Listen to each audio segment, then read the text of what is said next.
मेरे हुजूर आ, मेरे हुजूर आ, मेरे हुजूर आ, मेरे हुजूर आ। सोमेश्वर जी, बहुत बहुत स्वागत है डीडी मॉर्निंग शो में आपका। थैंक यू मैम, बहुत बहुत शुक्रिया। अच्छा, सबसे पहले तो आपसे यही जानना चाहेंगे कि सोमेश्वर नारायण शर्मा, सोमेश्वर महादेवन और सिंगर सैम, है ना? तो इन तीनों नामों के पीछे जिंदगी की कौन कौन सी परतों की कहानियां छिपी हुई हैं?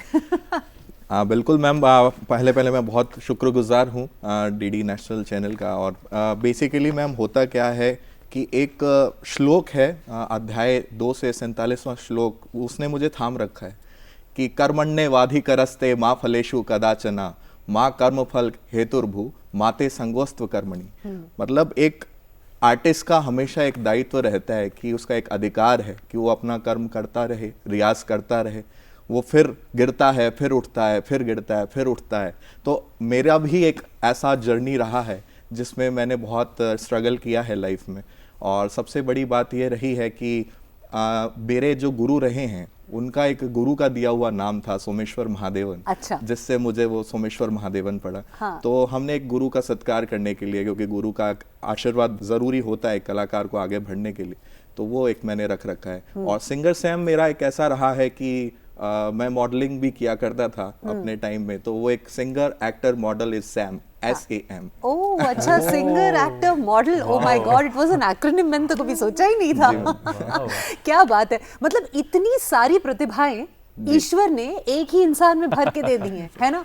थोड़ा सा आपसे कुछ सुन लें, कोई गाना जो हम। हमारा एक गणपति वंदना था जो हमारा अयोध्या में चला। गौरी सुता अलम पता रुद्र प्रिय एक दंत गणाध्यक्ष हे महामहे, प्रथम पूज्य गणपति बप्पा मोरया, बप्पा मोरया मेरे बप्पा मोरया, तेरे भक्त झूम कर कहें, सर्व सिद्ध सिद्ध प्रिय वक्रतुंड महाकाय गजानना हे महामहे।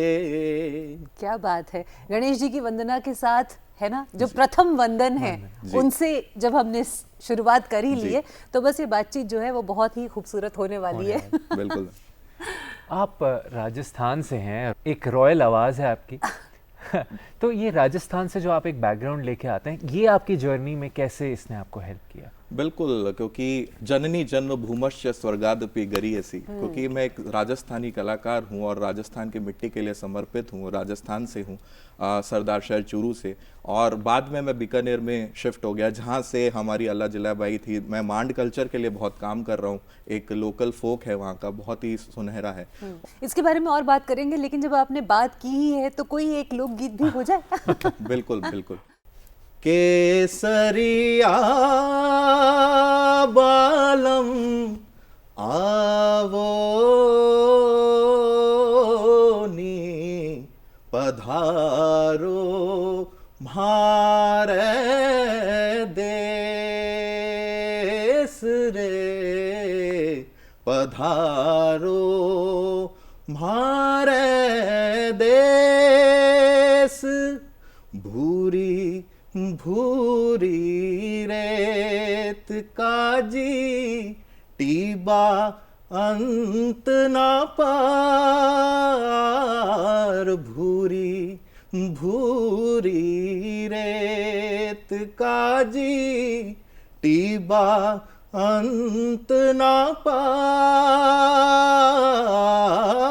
बरसा पाछे में बड़ो जी, देखण जोगी बहार, माने प्यारो लागे जी, म्हारो कामण गारो देश, माने प्यारो लागे जी। वाह, बहुत सुंदर, बहुत सुंदर। आपके बॉडी ऑफ वर्क की अगर बात करें सोमेश्वर जी, तो जहाँ पर लोक संस्कृति की खुशबू उसमें दिखती है, वहीं आध्यात्म भी दिखता है ना? जी बिल्कुल। और संगीत की जो कला है वो तो है ही। क्या आपको लगता है कि हर एक कलाकार की ये नैतिक जिम्मेदारी भी है कि जहाँ से वो आता है, भले ही उसका गांव हो, उसका शहर हो, उसका राज्य हो या उसका देश हो, उसकी एक नैतिक जिम्मेदारी है कि किसी न किसी तरह से उसको भी सामने रखा जाए। बिल्कुल मैम, बहुत बहुत ज़रूरी है, क्योंकि एक आप जैसे मैंने बताया कि एक आप अगर धरती से जहाँ से जुड़े हुए हैं उसके लिए अगर आप काम कर रहे हैं, क्योंकि सबसे पहले आपका दायित्व है कि आप एक इंडियन हैं, और एक इंडियन होने के ज़रिए मैंने एक अपना प्रोडक्शन हाउस स्टार्ट किया, USA क्यूब प्रोडक्शन, जो कि मेरा एक यूट्यूब चैनल है। और पिताजी का जो देहांत हुआ वो 2020 में हुआ, उसके बाद मैं बहुत ज़्यादा डिप्रेशन में था। तो मुझे कुछ ऐसा लगा कि कुछ आर्टिस्ट में मैं जब रहा हूँ और बहुत मैंने स्ट्रगल किया है, तो मुझे कुछ ऐसा करना चाहिए जो दूसरे कलाकारों के लिए भी काम आए, एक मैं उनको मंच दे पाऊँ। तो मैंने एक खुद का प्रोडक्शन हाउस ये स्टार्ट किया, और धीरे धीरे मैंने एक लेवल लेकर आया, और उसमें मैंने जस्ट एक साल हुआ था पापा को देवलोक हुए, और वहाँ पर मैंने एक गाना निकाला, ये तेरी सरजमीन। गाना कुछ ऐसा था, उसके बोल, ये तेरी सरजमीन और तेरा आसमां, ये वजूद है मेरा, मेरी जननी मेरी माँ। आपने महाराष्ट्र में भी मराठी सॉन्ग्स भी बनाए हैं, गुजराती भी बनाए हैं। आपको कहाँ पे ऐसा लगा कि यस, अब मुझे एक रिकॉग्निशन मिलना शुरू हुआ है?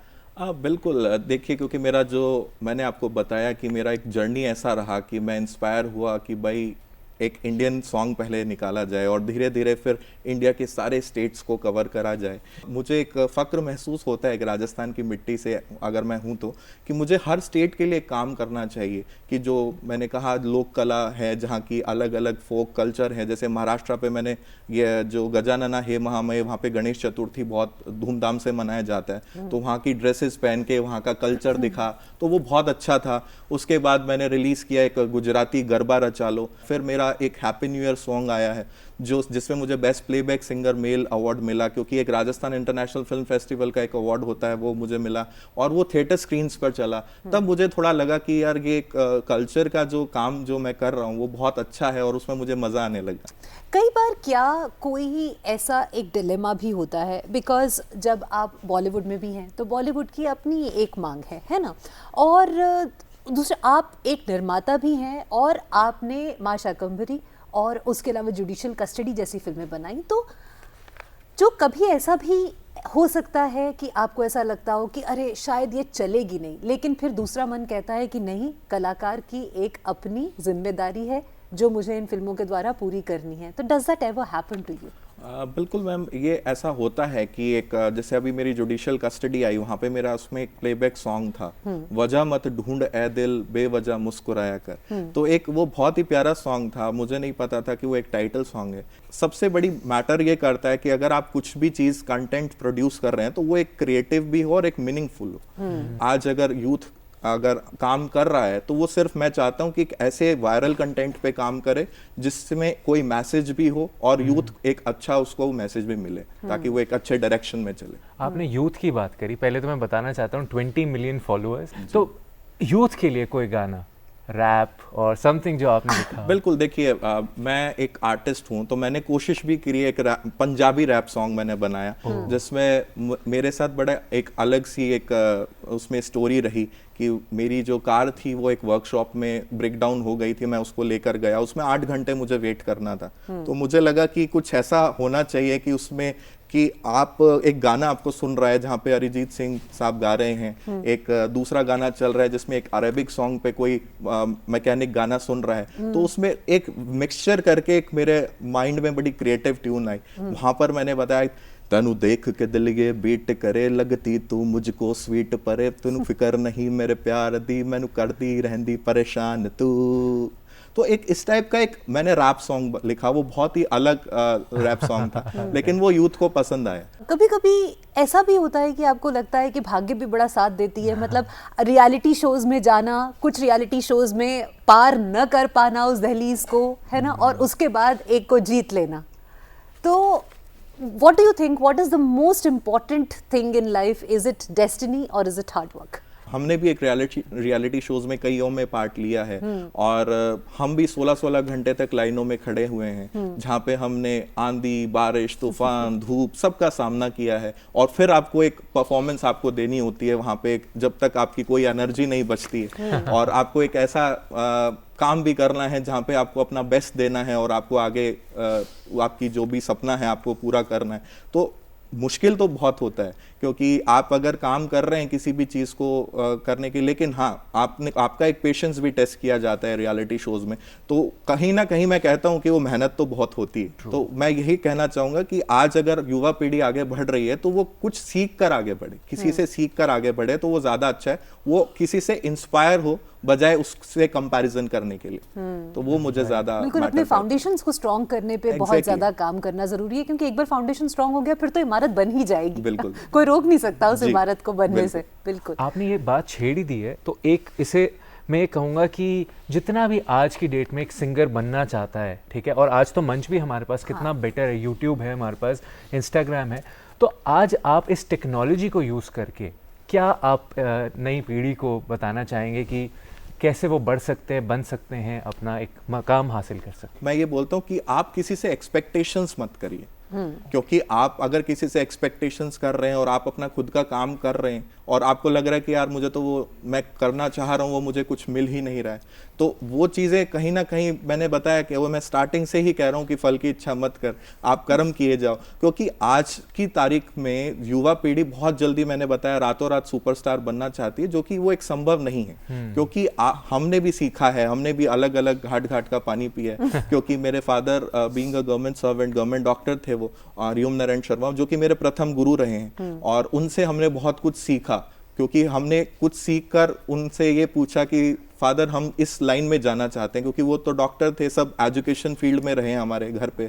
मेरी दीदी रही है, सबसे बड़ी इंस्पिरेशन तो मेरी मदर रही है। बेसिकली होता क्या है कि अगर आपके साथ में माता पिता का आशीर्वाद है तो आपको कोई नहीं रोक सकता। सबसे पहली जरूरी चीज है कि आज का युवा वो माता पिता के साथ ही नहीं बैठता, क्योंकि आजकल के जैसे आप बता रहे हैं सोशल मीडिया पे लोग रहने लग गए हैं, तो वो घर घर में इतना कटाव हो चुका है, जो पर्सनल बॉन्डिंग जो बन पाती है माता पिता से वो नहीं बन पा रही है। तो वो मुझे कहीं ना कहीं एक दुख है। उस चीज को प्रमोट करने के लिए मैं काफी जगह मैं ये चीजें बोलता हूँ। अच्छा, कुछ रोमांटिक सा भी हो जाए, बहुत सारे खूबसूरत रोमांटिक गाने भी आपने गाए हैं। बिल्कुल मैम, एक मेरा हुजूरिया सॉन्ग आया था जो कि मैंने राजस्थान की एक प्राकृतिक सौंदर्य है वो, उसको मैंने एक सुंदरता को आगे लेकर आया मैं, और हमने एक शूट किया था हुजूरिया का जो कि 50 डिग्री सेल्सियस टेम्परेचर में वो शूट हुआ था। उसके कुछ लफ्ज मैं आपको सुनाता हूँ। तुझको कहूँ, तुझको लिखूं, पलकों पे तेरे सपने बुनूं, कैसे कहूँ मैं तू ये बता, तेरा ही है अब तेरी दुआ, तू जिंदगी तू बंदगी, जो बुझ सके ना वो तश्नगी।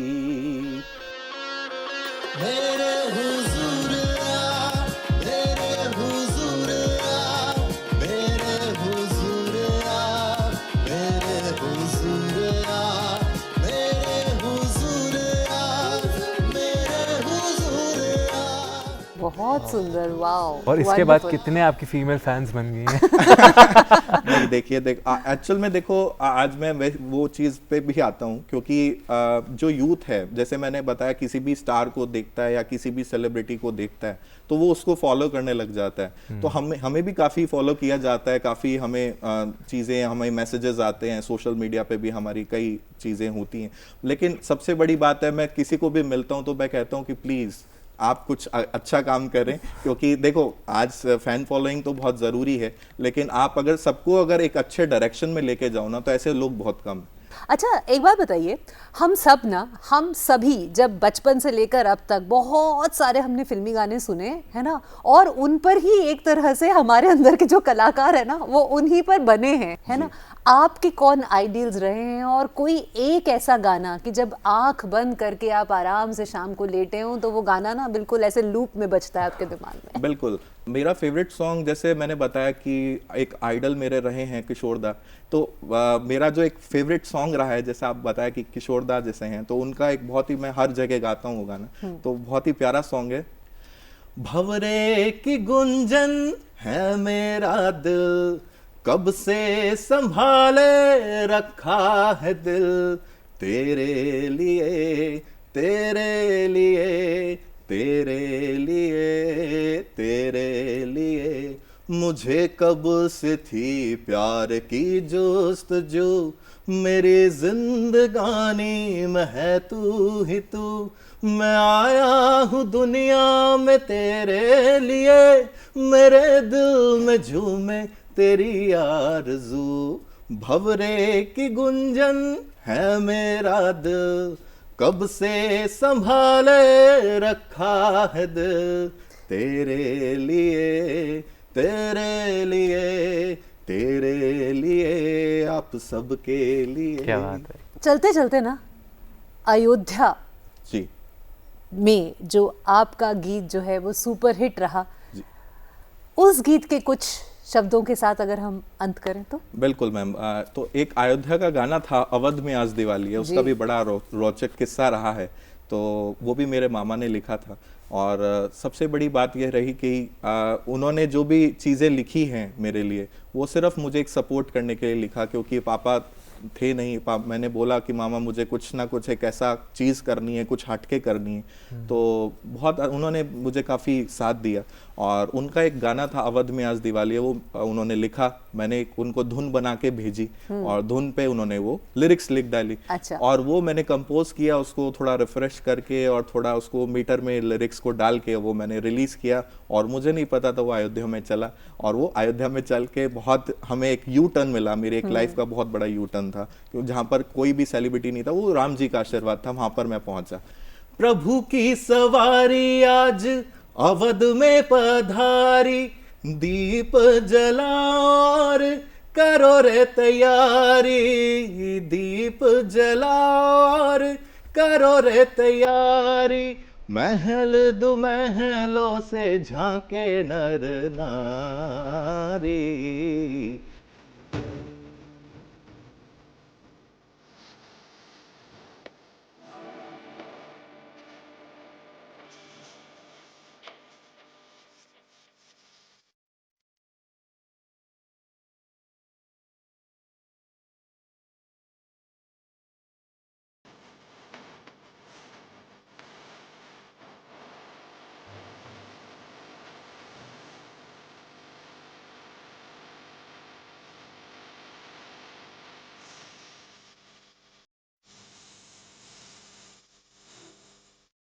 वाह, तो गाने से बहुत विजुअल आ बहुत गए सुंदर, एकदम, सच एकदम में। ऐसा बहुत ही सुंदर, सच में। Thank you. बहुत अच्छा लगा कि आप यहाँ जुड़े, आप जिस तरह से प्रगति के मार्ग पर चल रहे हैं, आप युवाओं को भी अपने साथ लेकर चल रहे हैं, ये बहुत बड़ी मुझे लगता है उपलब्धि है। बहुत बहुत धन्यवाद कि आप डीडी मॉर्निंग शो पर जुड़े।